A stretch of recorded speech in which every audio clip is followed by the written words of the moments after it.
कब तक शोक मनाती रहोगी? पुत्री विदा हो गई, अब वो दुखी हो या सुखी हो, इससे हमें क्या लेना देना? समाप्त करो इस शोक को, भूल जाओ गौरी को, जिस प्रकार मैं उसे भूल चुका हूं। आप ऐसा कह सकते हैं क्योंकि आप श्रेष्ठ हैं, बड़े भी हैं और विद्वान भी हैं। मोह ममता आपको आडंबर लगता है, किंतु मैं तो माता हूं, केवल माता। जिस पुत्री को मैंने 9 मास अपनी कोख में रखा हो, मृत्यु से भी अधिक भयानक प्रसव पीड़ा सहकर उसे जन्म दिया, पाल पोस कर उसे बड़ा किया और फिर अपने आप से अलग कर दिया, क्या मैं उसे भूल सकती हूँ? क्या ये शोक का विषय नहीं है? देवी, आप अपने शोक में कुछ भूल रही हैं। क्या भूल रही हूँ? देवी, आप ये भूल रही हैं कि मैंने अपनी आयु की 60वीं सीढ़ी पर पग धर दी है और इस अवसर पर मेरी पुत्रियों ने, मेरे संबंधियों ने, मेरे शुभचिंतकों ने मुझे षष्ठी पूर्ति समारोह करने का सुझाव दिया है, जिसे मैंने स्वीकार कर लिया है। अब मैं एक ऐसा समारोह करना चाहता हूं जो मुझे दक्ष प्रजापति को गरिमा और गौरव के शिखर पर बिठा दे, और जो भी इस समारोह में सम्मिलित हो वो उसे कभी नहीं भुला पाए। ये तो बहुत अच्छी बात है। उत्सव तो एक साधन होता है जिसमें शुभ चिंतक और सगे संबंधी एकत्र होते हैं। आपने तो ऐसा समाचार सुनाया कि मेरा शोक ही दूर हो गया। यदि इस अवसर पर पुत्री गौरी भी आएगी तो? नहीं देवी, इस अवसर पर श्रेष्ठ लोग आएंगे, केवल श्रेष्ठ लोग। जो दक्ष प्रजापति की मान्यता के मापदंड पर खरे उतरेंगे वही श्रेष्ठ लोग। अब यदि आप शोक के सागर में डूब जाना चाहती हैं तो डूब जाइए। अपनी षष्ठी पूर्ति समारोह में मैं शिव को कदापि आमंत्रित नहीं करूंगा।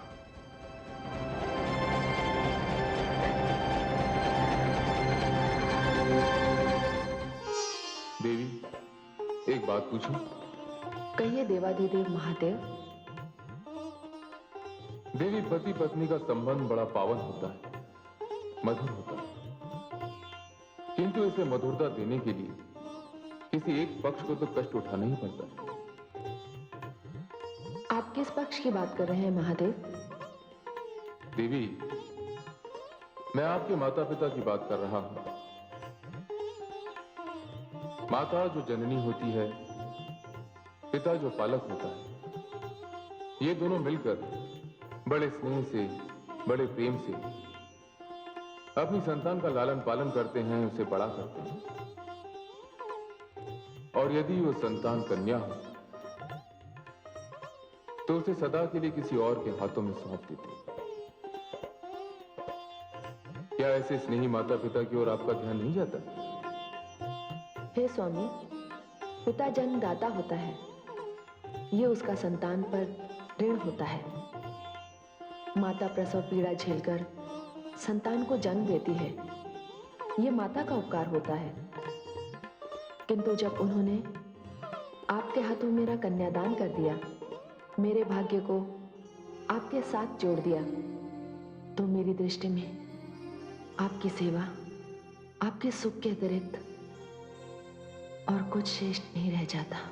तो देवी, मैं समझ लूं कि आप कैलाश आकर अपने माता पिता को भूल गई?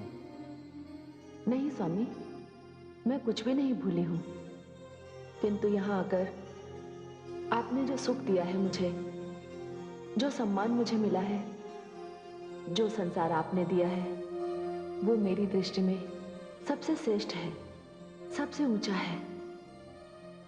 आप सर्वश्रेष्ठ हैं, आप मेरे सर्वस्व हैं, मेरे ध्यान का केंद्र हैं। बस मैं तो केवल इतना ही जानती हूं स्वामी, और कुछ नहीं स्वामी, और कुछ नहीं। देवी, मैं अति प्रसन्न हुआ, संतुष्ट हुआ कि आप कैलाश आकर सुखी हैं। केवल इतना ही जानने के लिए प्रश्न मैंने आपसे किया था, क्योंकि यहां आपके सुख, आपकी सुविधा का उत्तरदायित्व तो मेरा है। आप निश्चिंत रहिए स्वामी, मैं अपने संसार में बहुत सुखी हूं।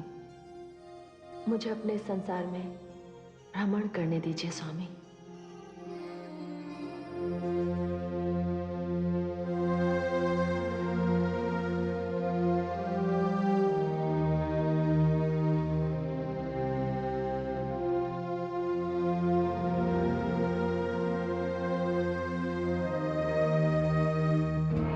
नारायण नारायण।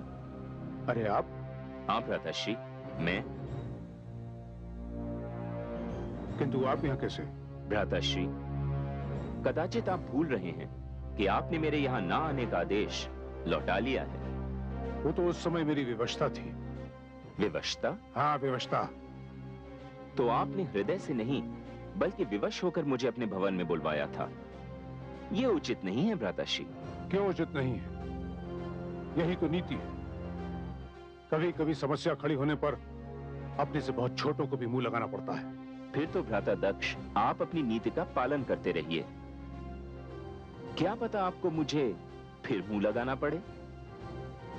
कदाचित आपने सत्य कहा, किंतु एक बात है, इस बार मेरे समक्ष कोई ऐसा कारण नहीं है कि मुझे शिव के पास जाना पड़े या आपको शिव के पास भेजना पड़े। कारण तो है भ्राताश्री। सुना है आप अपना षष्ठी पूर्ति समारोह बड़ी धूमधाम से मना रहे हैं। हाँ, किंतु शिव को बुलाकर मैं इस धूमधाम पर कालिख नहीं लगाना चाहता। सत्य ही कहा है भ्राताश्री, विनाश काले विपरीत बुद्धि। नारायण नारायण।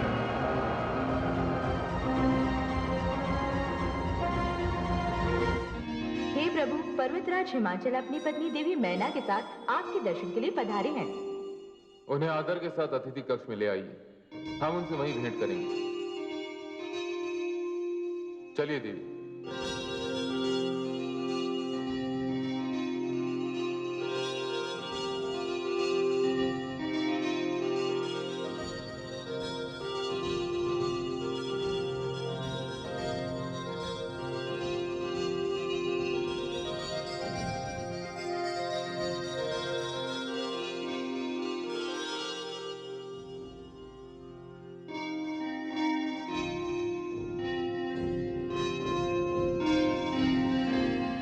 देवाधिदेव महादेव तथा मां शक्ति को हम दोनों का प्रणाम।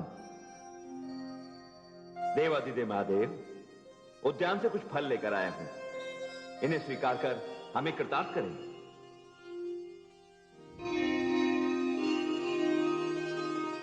आप कृपया स्थान ग्रहण कीजिए।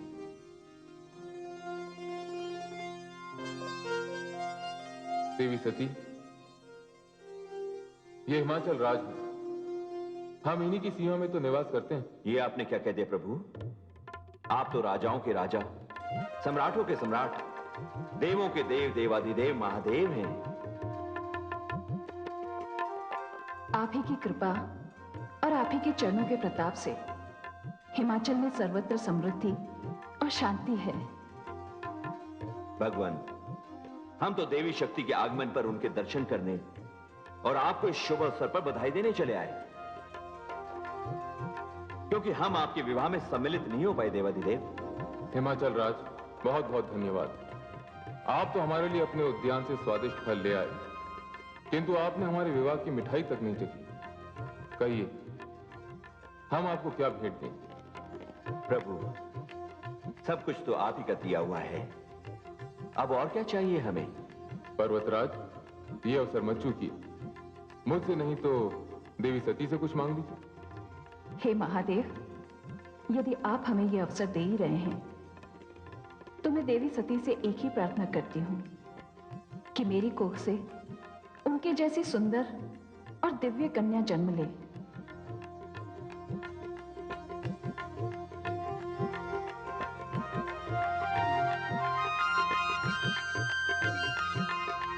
देवी, मैं आपकी ओर से इन्हें तथास्तु कह देता हूं।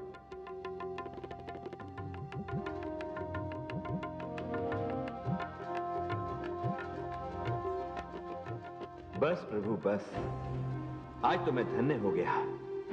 आज तो आपने संतान से भी हमारी झोली भर दी प्रभु। मैं जब जब यहां आया हूं, यहां से अपनी झोली भर के ही वापस लौटा हूं।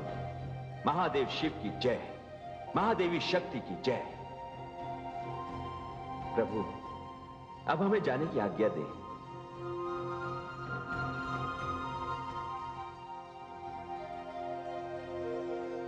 चलिए महारानी।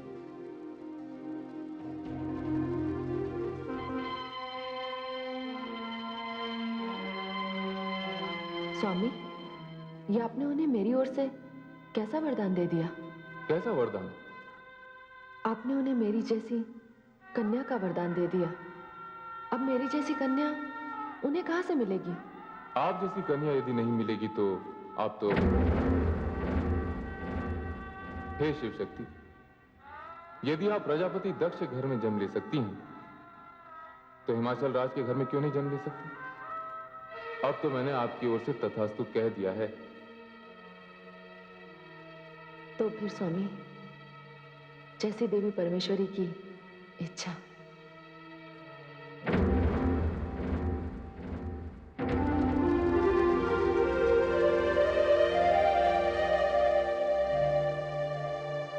निमंत्रण भेजने का कार्य सुचारू रूप से चल रहा है ना? जी प्रजापति, आपकी षष्ठी पूर्ति के अवसर पर ये निमंत्रण पत्र भेजे जा रहे हैं। ध्यान रहे, सृष्टि का कोई भी विशेष व्यक्ति, चाहे वो देवता हो या गंधर्व, ऋषि हो या मानव, निमंत्रण से वंचित न रह जाए। जैसा आपका आदेश प्रजापति।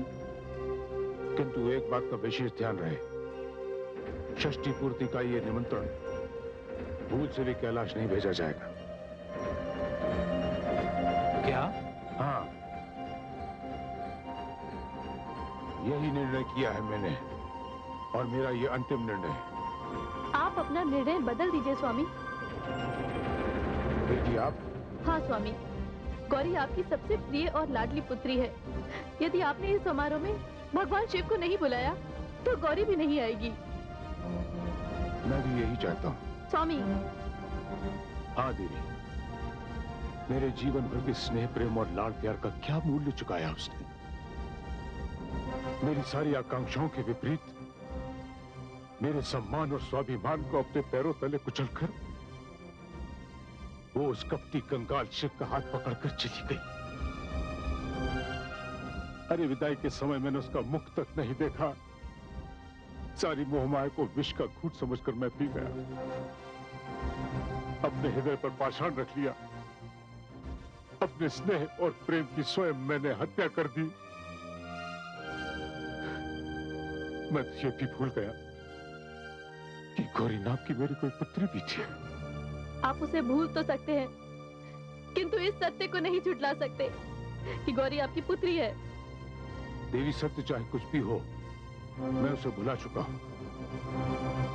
और देवी, ये बात ध्यान से सुन लीजिए, आज के पश्चात इस विषय पर कोई भी चर्चा नहीं होगी। ये सत्य है कि गौरी मेरी सबसे प्रिय दुलारी पुत्री थी। ये तब तक था जब तक वो मेरी पुत्री थी। जिस दिन वो शिव की पत्नी बन गई, वो मेरे लिए अपरिचिता हो गई। समझ गई देवी? सबको निमंत्रण पत्र समय पर मिल जाने चाहिए। जी प्रजापति।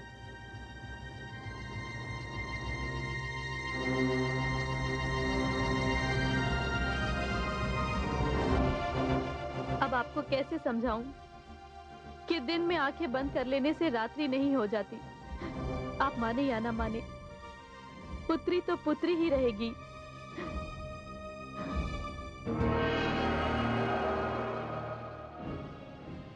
हे परमेश्वरी, ये कैसी घटना घटने जा रही है?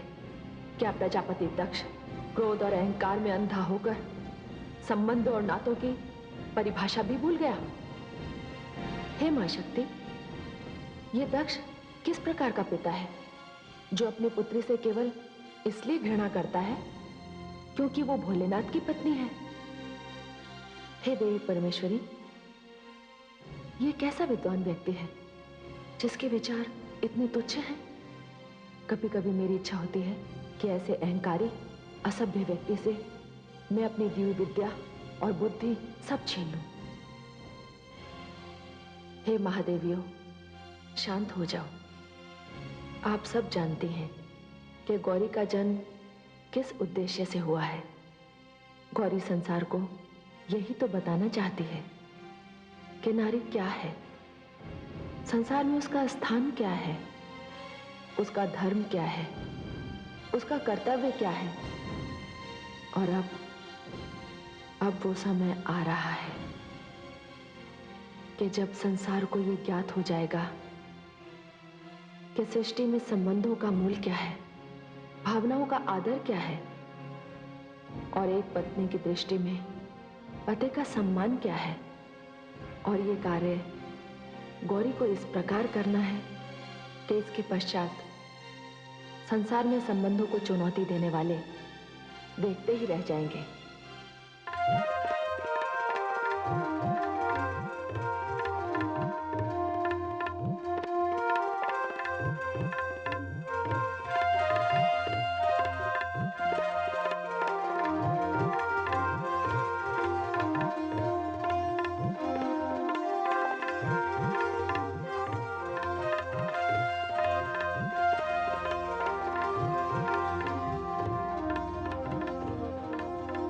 प्रणाम माते।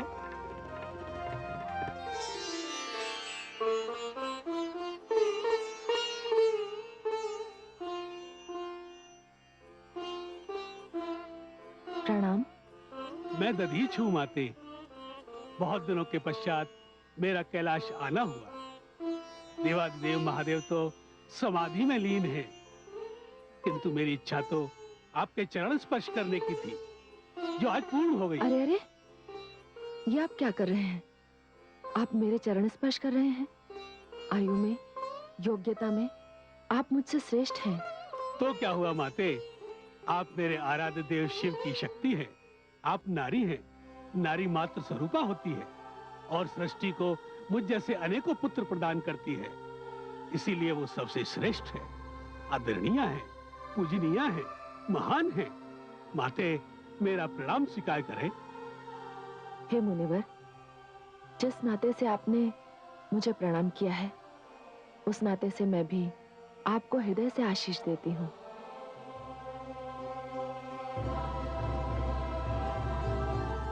आज आपकी श्रद्धा देखकर एक नवीन विचार मेरे मन में आया है कि पूजनीय श्रेष्ठ की पत्नी बनना भी कितना सौभाग्यशाली होता है।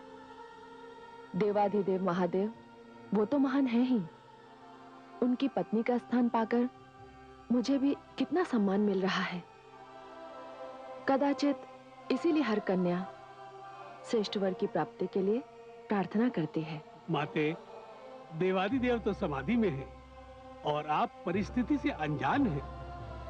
आप अपने पिताश्री प्रजापति दक्ष के यहाँ कब जाएंगी? अपने पिताश्री के यहाँ मैं तभी जाऊंगी जब मेरे पति मुझे आज्ञा देंगे। क्या माते, अभी तक आपके पिताश्री का निमंत्रण पत्र आपको नहीं मिला? कैसा निमंत्रण पत्र मुनिवर? उनकी षष्ठ पूर्ति का निमंत्रण पत्र। वे आज 60 वर्ष के हो गए हैं।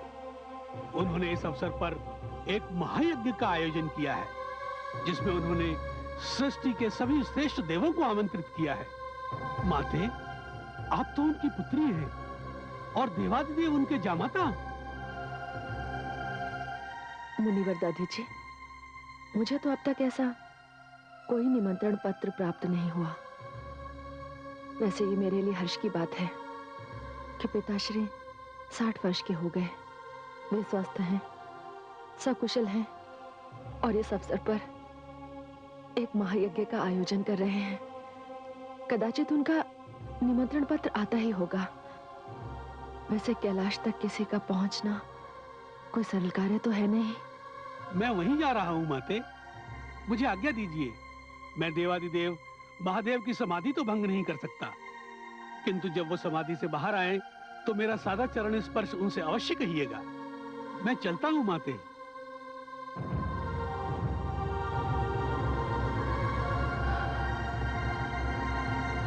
हे मुनिवर,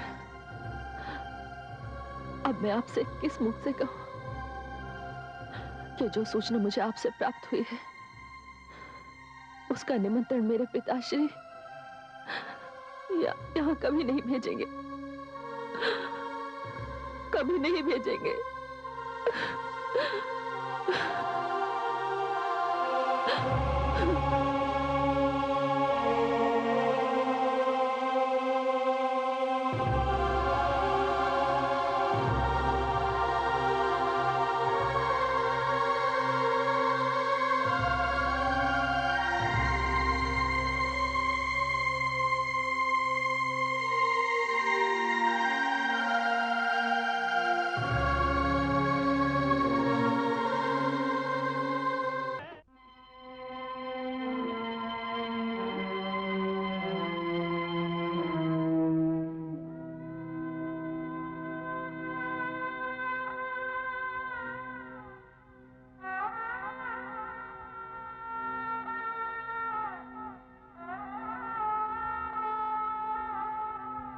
पिताश्री,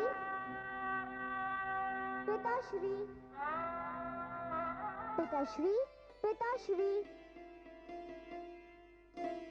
अरे पुत्री गौरी, मेरी लाडली, मेरी दुलारी, मेरे नेत्रों की ज्योति, मेरे हृदय की गति। क्या बात है? प्रतिदिन तो मैं तुम्हें जगाता हूँ, आज प्रातः तुम मुझे जगाने चली आई, क्या बात? पिताश्री, आज एक बड़ा ही विशेष दिन है और मैं इस दिन को कभी नहीं भूल सकती। अच्छा, आज के दिन में ऐसी कौन सी विशेषता है? पिताश्री, आपको पता नहीं? नहीं पुत्री, तू ही बता दे अपने नन्हे मुख से और घोल दे मेरे कानों में अपनी मधुर वाणी का अमृत। तो सुनिए, आज आपका जन्मदिन है। ए, पुत्री, मैं तो भूल ही गया था। किंतु मैं कैसे भूल सकती हूँ? प्रतिवर्ष आपके जन्मदिन पे मैं ही तो आपको जन्मदिन की बधाई देती हूँ। मेरी पुत्री, मेरे जीवन में कितने जन्मदिन आए और गए, किंतु जब से तू मेरे जीवन में आई है तब से जन्मदिन जन्मदिन लगने लगा है।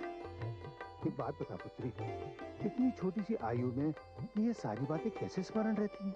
ये दिन भी भला कोई पुत्री भूल सकती है?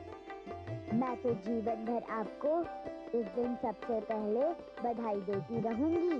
पुत्री, इस बात को यही रहने दे, ऐसा कोई वचन न दे जिसको निभाना कठिन हो जाए। क्यों पिताश्री, कठिन क्यों हो जाएगा? पुत्री, तू अभी छोटी है, तू नहीं जानती विवाह के पश्चात कन्याएं अपने पति के घर चली जाती हैं। एक दिन तेरा भी विवाह होगा, तू भी अपने पति के घर चली जाएगी। मेरे जन्मदिन पर यदि तेरे पति ने तुझे आने नहीं दिया तो? नहीं पिताश्री, मैं अवश्य आऊंगी। पिता और पुत्री के संबंध के बीच और कोई संबंध नहीं आ सकता।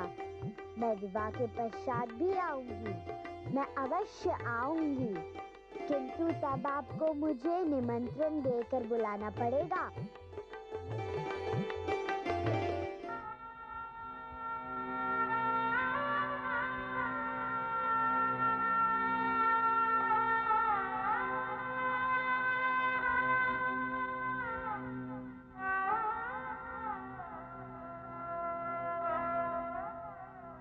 ऐसा क्यों किया पुत्री? तूने ऐसा क्यों किया? मेरी इच्छाओं के विरुद्ध पग क्यों उठाया तूने? क्यों किया ऐसा तूने?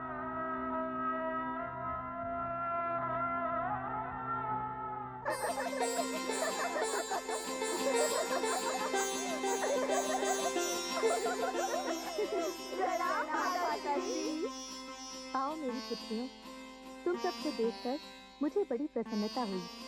माताश्री, जीजी गौरी कहीं दिखाई नहीं दे रही, वो कहाँ है? तुम्हारी जीजी गौरी यहाँ कहाँ? सब कुछ तो तुम्हारे सामने ही हुआ, फिर भी ये प्रश्न कर रही हो? माते, क्या पिताश्री अब भी रुष्ट हैं? रुष्ट है? पहले तो वो केवल भगवान शिव से ही रुष्ट थे, किंतु अब तो वे तुम्हारी जीजी गौरी से भी रुष्ट हैं। पता नहीं किस बात का अहंकार है उन्हें। मैं जब भी उनके समक्ष तुम्हारे जीजा श्री की बात लाती हूँ, उनके मुख से दुर्वचन ही निकलते हैं। माताश्री, ये तो बड़ी ही दुर्भाग्य की बात है। ये बात सुनकर हमें बड़ी चिंता हो रही है।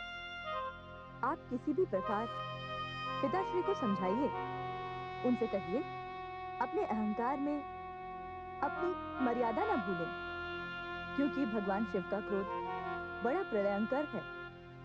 पिताश्री के इस दुर्व्यवहार से यदि भगवान शिव क्रोधित हो गए तो महा अनर्थ हो जाएगा और माताश्री पश्चाताप का अवसर भी नहीं मिलेगा। तुम्हारे पिताश्री ऐसी गागर के समान है जिसे उल्टा रख दिया गया हो, जिसमें जल जाने का मार्ग तो है किंतु जल जा नहीं सकता।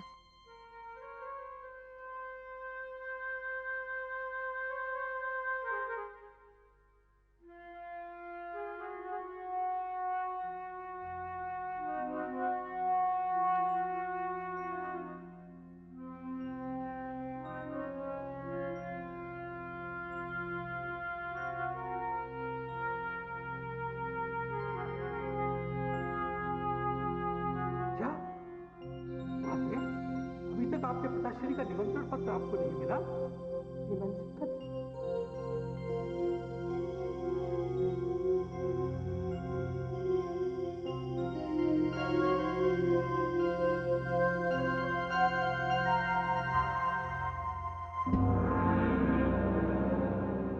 प्रणाम महादेव।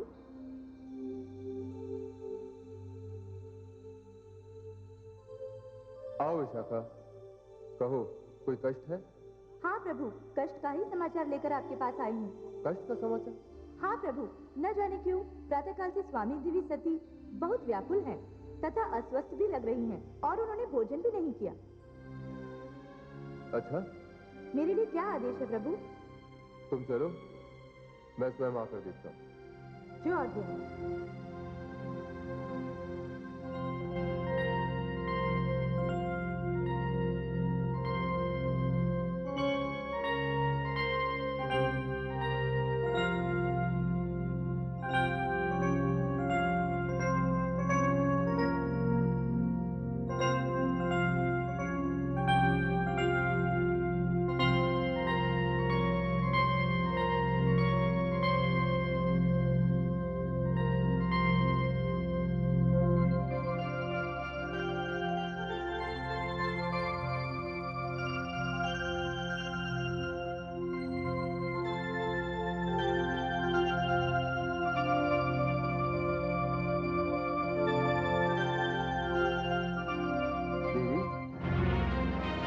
स्वामी आप? क्या बात है जी, सब कुशल मंगल तो है? मैंने सुना आज आपने भोजन भी नहीं किया। नहीं स्वामी, ऐसा तो कुछ भी नहीं। कुछ तो है दीदी। वो ऋषि दधीची आए थे। अच्छा, ये तो हमारे बहुत ही प्रिय भक्तों में से हैं। हाँ, और इसी नाते उन्होंने मेरा भी बहुत सम्मान किया। पिताश्री के निमंत्रण पर वे उनके भवन गए हैं। आपके पिताश्री के निमंत्रण पर? हाँ स्वामी, पिताश्री अपनी षष्ठी पूर्ति के अवसर पर एक भव्य समारोह कर रहे हैं। अच्छा? हाँ देवाधिदेव, आप जानते हैं बाल्यकाल से ही जब भी पिताश्री की वर्षगांठ आती थी तो उन्हें सबसे पहले मैं ही जाकर बधाई देती थी। अभी विवाह से कुछ ही समय पहले उनकी वर्षगांठ आई थी और मैंने उनका अभिनंदन किया था। वे तो मेरे बिना इस समारोह का आयोजन करने की सोच भी नहीं सकते। स्वामी, वहां मेरी सारी बहनें आ चुकी होंगी। संभव है। और उनके साथ उनके पति भी आए होंगे। हाँ, यदि तुम्हारे पिताश्री ने उन्हें निमंत्रण दिया होगा तो अवश्य आए होंगे। स्वामी, मेरी बड़ी इच्छा है कि मैं भी पिताश्री के जन्मदिन पर जाकर उन्हें बधाई दूं और बाल्यकाल से चली आ रही इस परंपरा को टूटने ना दूं। आप चलेंगे मेरे साथ? मैं? हाँ, आप। देखिए दीदी, षष्ठी पूर्ति एक बड़ा समारोह होता है। इसमें आपके पिताश्री के समस्त मित्र, उनके सारे संबंधी निमंत्रण पाकर ही आए होंगे और हमारा बिना निमंत्रण पाए वहां जाना उचित नहीं होगा। देवी, नीति तो यह कहती है कि बिना निमंत्रण पाए अपने आराध्य के घर भी नहीं जाना चाहिए। सुनो, इस ओर ऋषि मुनि बैठेंगे। ये स्थान यक्षों और गंधर्वों के लिए है और उस ओर मेरी आश्रित प्रजा बैठेगी, परंतु ये स्थान विशेष है। यहाँ केवल भगवान विष्णु, पिता श्री ब्रह्मा और मेरे जामाता ऋतुराज और सप्त ऋषिगण बैठेंगे। ध्यान रहे, यहाँ कोई और नहीं बैठेगा। और देवादिदेव भगवान शिव और माता सती कहाँ विराजमान होंगे? आइए आइए अथर्वण पुत्र दधीचि, दक्ष के महल में आपका स्वागत है। आपने मेरे प्रश्न का उत्तर नहीं दिया। प्रजापति दक्ष, आप अभी तक भगवान शिव माता सती के स्थान को निश्चित नहीं कर पाए। कदाचित आपने उन्हें निमंत्रण पत्र भी नहीं भेजा। देखिए आदरणीय, मेरी विनती स्वीकार कर इस यज्ञ में मेरा मार्गदर्शन करने के लिए आप सबसे प्रथम आए। इसके लिए मैं आपका हृदय से आभारी हूं। किंतु आप ये नहीं जानते कि शिव से विवाह करने के कारण मैंने पुत्री गौरी का त्याग कर दिया है। यहां तक मैंने उसे अपने हृदय से भी निकाल दिया है। क्या क्या कहा प्रजापति दक्ष? आपने माता सती का त्याग कर दिया? एक बूंद ये कहे कि उसने मेघों का त्याग कर दिया, क्या यह संभव है? एक पक्षी ये कहे कि उसने आकाश का त्याग कर दिया, इसका क्या अर्थ हुआ? यज्ञोदानम तपस्येवा पावनानि मनीषिणाम। जिसके मन में पाप है वो यज्ञ का अधिकारी नहीं होता। आप लाख बार भी माता सती का त्याग कर दें तो उससे कोई अंतर नहीं पड़ता, किंतु यदि एक बार माता सती ने आपका त्याग कर दिया तो आपको पूरी सृष्टि में कहीं शरण नहीं मिलेगी। अरे ये तो उपकार है उनका, जो आपके यहाँ जन्म लेकर उन्होंने आपको गौरव प्रदान किया। उपकार है भगवान शिव का, जिन्होंने आपका जामाता बनकर आपको सम्मान दिया। और आप ये कह रहे हैं कि आपने उनका त्याग कर दिया? प्रजापति दक्ष, अपनी भूल सुधारिए और शीघ्र अतिशीघ्र पवन दूत द्वारा उन्हें निमंत्रण भेजिए। क्षमा करिए मुनिवर, ये संभव नहीं है। यदि ये संभव नहीं तो इस यज्ञ की सफलता भी संभव नहीं। आप यज्ञ करने जा रहे हैं और यज्ञ में ब्रह्म का निवास होता है। आप इतना बड़ा पुण्य कार्य करने जा रहे हैं, किंतु आपके मन में इतनी मलिनता भरी हुई है, इतना पाप पल रहा है। आपका कल्याण इसी में है। शीघ्र अतिशीघ्र अपनी भूल सुधारिए। घृणा से नहीं, प्रेम से काम लीजिए। मैं पुनः आपसे एक बार निवेदन करता हूं कि उन्हें निमंत्रण पत्रिका भिजवाइए। नहीं मुनिवर, आप कृपया ये हट छोड़ दें। प्रजापति दक्ष, अपना हट छोड़ने से क्या अच्छा नहीं कि मैं ये मंडप ही छोड़ दूं? आपने मुझे जो उत्तरदायित्व दिया था, मैं उससे मुक्त हो रहा हूं। मैं जा रहा हूं। जिस यज्ञ में मेरे आराध्य देव भगवान शिव अपनी सहधर्मिणी माता सती के साथ उपस्थित न हो, वहां मेरी क्या आवश्यकता? अब आप अपने अमंगल की प्रतीक्षा करें प्रजापति दक्ष। अमंगल? नदी विपरीत दिशा में बहने लगे ये संभव है। चंद्रमा से आग बरसने लगे ये संभव है। सारे असंभव संभव हो जाएं, ये भी संभव है। किंतु रूप गुण और संस्कार से ही शिव को मैं आमंत्रित करूं, ये असंभव है। ये असंभव है।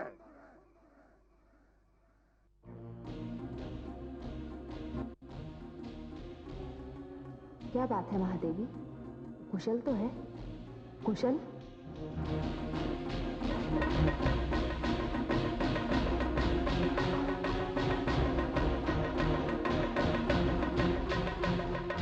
देवी परमेश्वरी है, मुझे आज्ञा दीजिए, मुझे अनुमति प्रदान कीजिए। कैसी आज्ञा? किस बात की अनुमति महादेवी? जगदम्बे, आपने देखा नहीं कि दक्ष के इस व्यवहार से मेरी इच्छा होती है कि इसी समय जाकर उसका वध कर दूं। ये आदि प्रजापति ब्रह्मा ने कैसे मानव को जन्म दिया है, जो पिता कहलाने के योग्य भी नहीं है। जिस कन्या को पिता का पूर्ण संरक्षण प्राप्त होना चाहिए, उसे संरक्षण के स्थान पर विरोध मिल रहा है। जगदम्बे, गौरी मेरा अंश है, नेत्र है। यदि शरीर के किसी भी अंग में पीड़ा होती है तो सर्वप्रथम नेत्र प्रभावित होते हैं और उनमें अशोक आना स्वाभाविक होता है। हमारी गौरी संकट में है। मैं चाहती हूँ कि यदि आप मुझे अनुमति प्रदान करें तो मैं दक्ष को उचित दंड दूं। नहीं महादेवी, आपका आक्रोश सर्वथा उचित है, किंतु यदि आपने ऐसा किया तो वो कार्य अधूरा रह जाएगा जिस कार्य के लिए गौरी का जन्म हुआ है। संसार के सामने नारी का जो आदर्श हम प्रस्तुत करना चाहते हैं वो धरा का धरा रह जाएगा। महादेवी, मानव जीवन कष्टों, पीड़ाओं और दुखों से भरा है। उसके मार्ग में कठिनाइयों और बाधाओं के पर्वत खड़े हैं। वहां तो अग्निपथ पर चलना पड़ता है। ऐसी घोर तपस्या किसी और जीवन में नहीं है। और गौरी को इस रणभूमि में युद्ध करके सभी बाधाओं पर विजय प्राप्त करनी है। एक ऐसा उदाहरण स्थापित करना है जो काल चिन्ह बनकर संसार का मार्गदर्शन करता रहेगा। और सत्य तो ये है कि गौरी वहां अकेली नहीं है। देवर्षि नारद उसके साथ है, माता प्रसूति उसके साथ है। इसलिए आप शांत हो जाइए और परिणाम आने तक प्रतीक्षा कीजिए। सब कुछ वैसा ही हो रहा है जैसे हमारी इच्छा है। अतएव हे महाकाली, अपने मन को शांत कीजिए।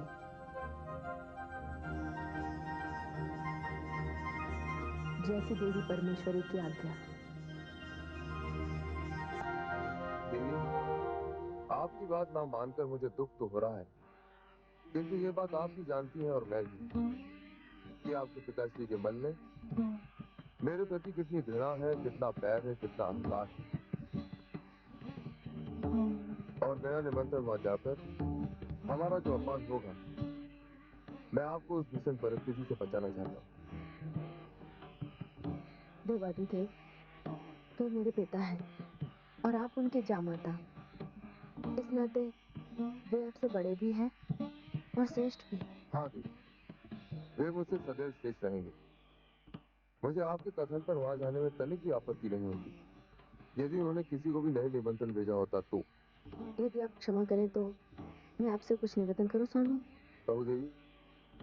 स्वामी, मेरे लिए तो वो घर मेरे पिताश्री का घर है। पिता पुत्री का संबंध ऐसा संबंध होता है जिसके बीच कोई औपचारिकता नहीं होती।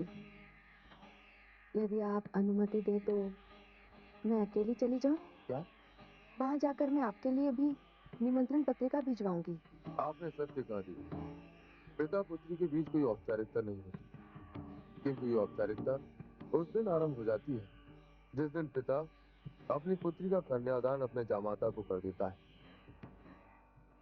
मेरी तो अभी ये इच्छा है देवी कि आप ही वहां आ जाए। मैं जानता हूँ देवी, जब सारी बहनें अपने पिता के घर एकत्रित हो रही हैं और ऐसे अवसर पर आपका वहां ना जाना, ये विचार ही बड़ा कष्टदायी है। तब तो आप मुझे जाने की अनुमति दे दीजिए स्वामी। मैं आपको विश्वास दिलाती हूँ, मेरा इस प्रकार वहां जाना मेरे पिताश्री की प्रसन्नता का कारण बन जाएगा।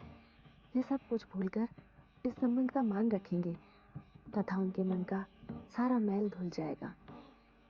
मुझे जाने की अनुमति दे दीजिए ना देवादिदेव। देवी आदिशक्ति परमेश्वरी की न जाने क्या इच्छा है। वे इस तिथि के निर्माण से न जाने क्या सिद्ध करना चाहती हैं। आप हट कर रही हैं कि आपको अपने पिताश्री के घर जाना है। मैं तो आपसे अभी यही कह रहा हूँ देवी कि आप वहां ना जाएं। किंतु आपके हट को देखते हुए मैं आपको वहां जाने की अनुमति दे देता हूँ। आप सचमुच देवाधिदेव हैं, महादेव हैं, अद्वितीय दानी हैं, कृपा सिंधु हैं। इस समय तो मैं केवल आपका पति। हे स्वामी, मैं जानती हूँ कि आप रुष्ट होंगे, किंतु न जाने क्यों मुझे ऐसा लगता है कि मेरे पिताश्री ने यज्ञ मंडप में आपका स्थान अवश्य सुरक्षित कर रखा होगा, क्योंकि हर व्यक्ति लोक निंदा से डरता है, उससे बचना चाहता है, और मेरे पिताश्री इसका अपवाद नहीं है। देवी, अब हम इस विषय पर कोई वार्तालाप नहीं करेंगे। स्वामी, आपसे अलग रहना मेरे लिए संभव नहीं है। हे कैलाशपति, वहां जाकर मैं आपको बुलवा लूंगी या स्वयं लौटाऊंगी।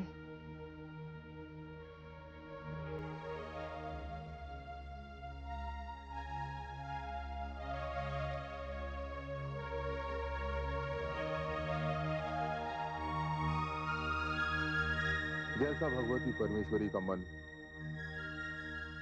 जैसी नियति की इच्छा।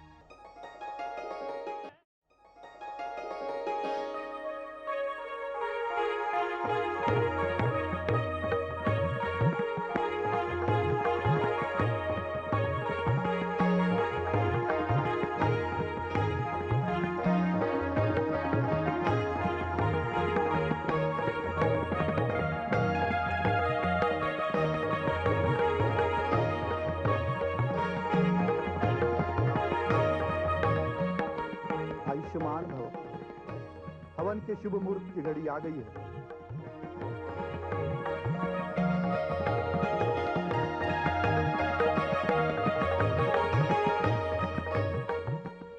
प्रणाम पिताश्री। आयुष्मान भव।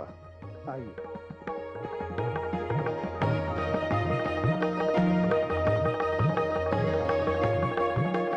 यहाँ विराजमान हुई।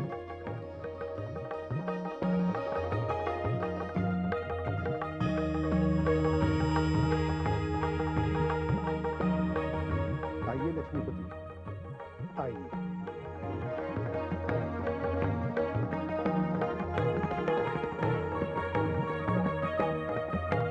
पधारिए पद्मनाभ, आइए विराजिए।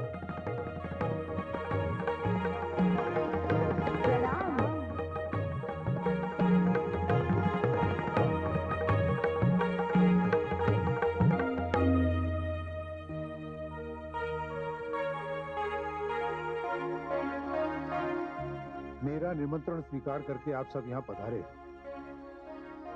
मैं आपको धन्यवाद देता हूँ। कृपया हवन आरंभ कीजिए। दक्ष पुत्र, क्या सभी अतिथिगण पधार चुके हैं? हाँ पिताश्री, जिन जिन को निमंत्रण भेजे गए थे वे सभी आ गए। पिताश्री,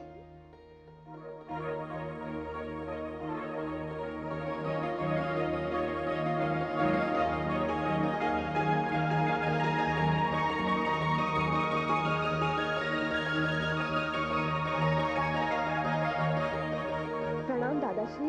अखंड सौभाग्यवती भवा, आयुष्मती भवा। पुत्री, कुशल से तो हो? जी दादाश्री। तुम अकेली आई हो? जामाता शिव कहीं दिखाई नहीं दे रहे। पिताश्री उन्हें निमंत्रण देना भूल गए। मैं तो पुत्री हूं ना, बिना निमंत्रण के ही चली आई।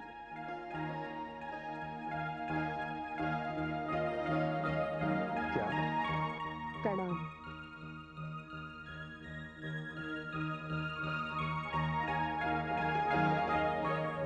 पिताश्री, मुझे बचपन से आज तक स्मरण नहीं कि आपकी वर्षगांठ की बधाई सर्वप्रथम मैंने न दी हो।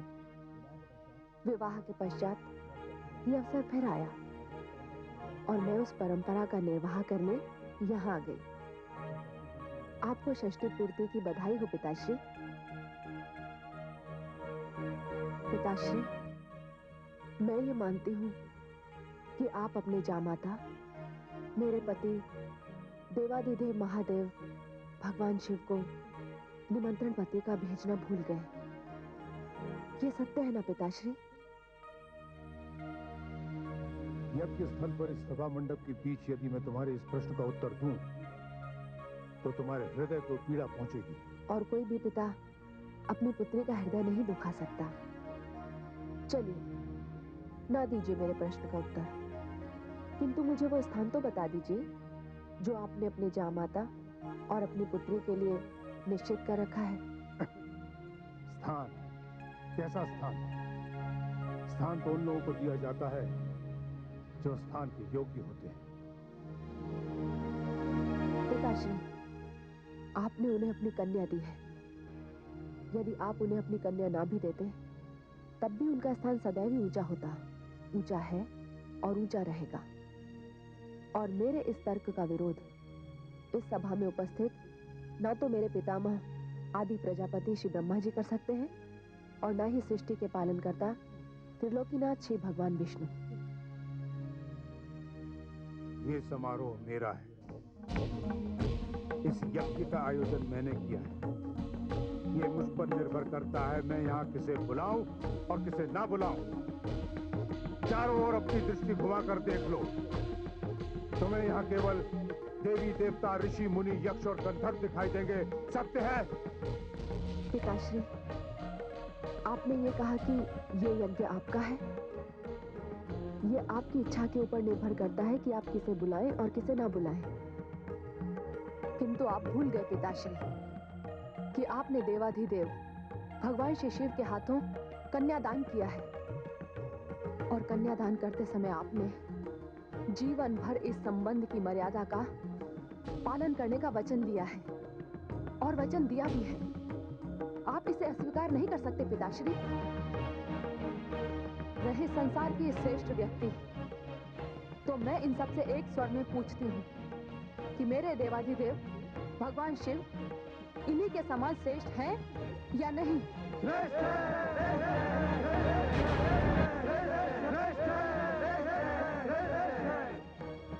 सुना आपने पिताश्री? मैं अपने पति से हट करके उनकी अनुमति लेकर यहाँ आई हूँ। मुझे विश्वास था कि यहाँ इस यज्ञ मंडप में आपने अपने जामाता के लिए स्थान सुरक्षित रखा होगा, किंतु आप पिता की मर्यादा भूल गए, श्वशुर की मर्यादा भूल गए, प्रजापति होने की मर्यादा भी भूल गए। क्या कोई श्रेष्ठ प्रजापति अपनी पुत्री से ऐसा व्यवहार कर सकता है? पुत्री? कैसी पुत्री? जिसने अपने पिता की मान मर्यादा को धूल में मिला दिया, जिसने सारे संसार के सामने अपने पिता का सर लज्जा से झुका दिया, जिसने लाख मना करने पर भी उस निम्न कोटि के अभद्र, अशिष्ट, दरिद्र शिव से बस चुप हो जाइए पिताश्री, चुप हो जाइए। आपने पिता की मर्यादा को कलंकित किया है। आपने मेरे पति के लिए अत्यंत घृणित शब्दों का प्रयोग किया है। मेरे पति यहाँ उपस्थित नहीं है, किंतु विवाह के पश्चात यदि पुत्री अपने मायके आती है तो अपने ससुराल की प्रतिनिधि बनकर आती है, अपने पति के सम्मान की सुरक्षा का कवच बनकर आती है। आज आपको अपना पिता कहते हुए भी मुझे लज्जा आ रही है। यदि मैं ये कहूं कि आज से मैं आपकी पुत्री नहीं, तो भी मेरा ये शरीर ये सत्य दोहराता रहेगा कि मैं आपकी पुत्री हूं, क्योंकि ये शरीर आपकी ही देन है पिताश्री। और जब तक मेरा ये शरीर रहेगा, आपसे मेरा संबंध भी बना रहेगा। इसलिए आज से पिता पुत्री के संबंधों का विच्छेद करते हुए आज मैं अपना ये शरीर, अपनी ये देह समाप्त करने जा रही हूँ। नहीं पुत्री, नहीं, नहीं। अब कोई कुछ नहीं बोलेगा, कोई कुछ नहीं बोलेगा। ये निर्णय की घड़ी है। आज संसार इस बात का साक्षी है कि शिव की पत्नी, शिव की अर्धांगिनी सती अपने पति के सम्मान की रक्षा के लिए आत्मदाह कर रही है। कौन नहीं माँ? नहीं पुत्री,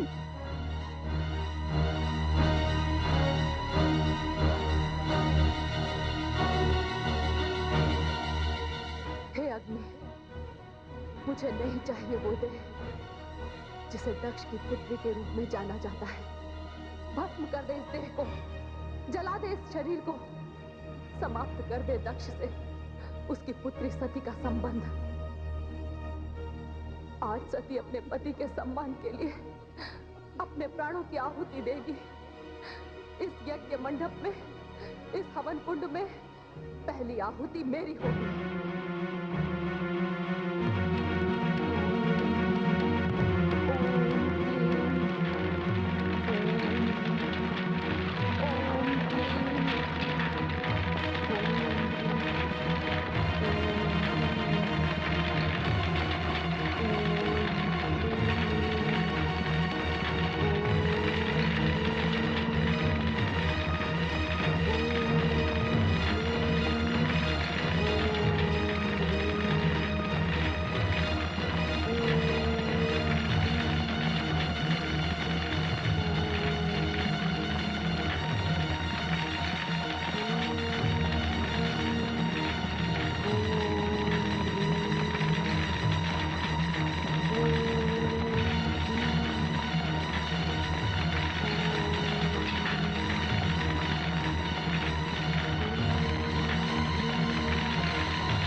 रक्षा करें माँ, हमारी रक्षा करें। वीरभद्र, जाकर विध्वंस कर डालो उस यज्ञ को। दक्ष का अहंकार हमारा विरोध है और हमारा विरोध उसका विनाश। और जो कोई भी तुम्हारे विध्वंस कार्य में बाधा पहुंचाए उसका भी सर्वनाश करने में संकोच मत करना। आज विनाश लीला का वो नृत्य दिखाना कि वहां कोई भी शिव शक्ति विरोधी जीवित न रह पाए। जाओ!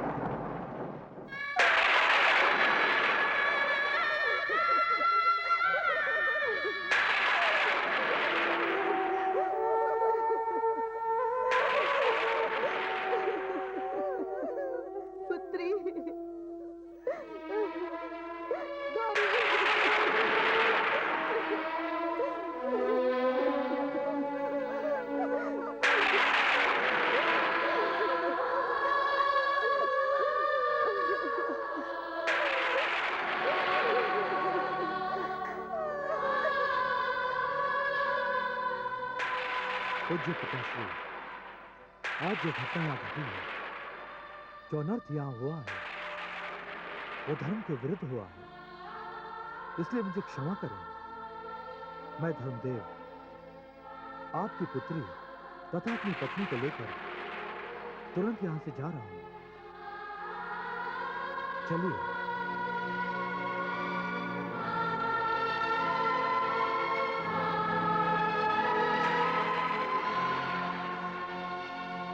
क्षमा करें पिताश्री, इस अनर्थ के बाद हम भी यहाँ नहीं रुक पाएंगे।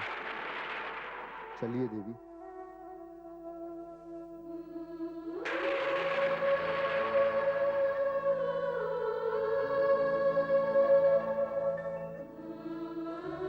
प्रजापति दक्ष, पिता अपने संतान का जन्मदाता होता है, जो अपने प्राणों की आहुति देकर अपनी संतान की रक्षा करता है। किंतु आज वही पिता अपनी झूठी प्रतिष्ठा और आडंबरपूर्ण श्रेष्ठता के कारण अपनी संतान का हत्यारा बन गया। मेरी प्रिय पुत्री गौरी, मेरी सती, तो क्यों जल गई? जलना था तो इनकी श्रेष्ठता को, इनके अहंकार को, इस व्यर्थ के ढोंग को। प्रजापति दक्ष, वीरभद्र समेत भगवान शिव शंकर के गण हमारे नगर पर टूट पड़े हैं। हमारी सेना केले के वृक्ष की भांति कट रही है। कुछ कीजिए प्रजापति, नहीं तो आपकी ये नगरी जलकर भस्म हो जाएगी। वो सब यही आ रहे हैं। हम उनका सामना यही करेंगे। सैनिकों, सारी महिलाओं को सुरक्षा पूर्वक भवन में ले जाओ। नहीं, हम यहाँ से कहीं नहीं जाएंगे, हम यहीं रहेंगे। अब हमारी भी इच्छा है कि मेरा भी कोई वध कर दे। इस महान विनाश के पश्चात अभी जीवन को क्या करना? व्यर्थ का विवाद मत कीजिए देवी। सैनिकों, तुमने सुना नहीं? ले जाओ इन्हें।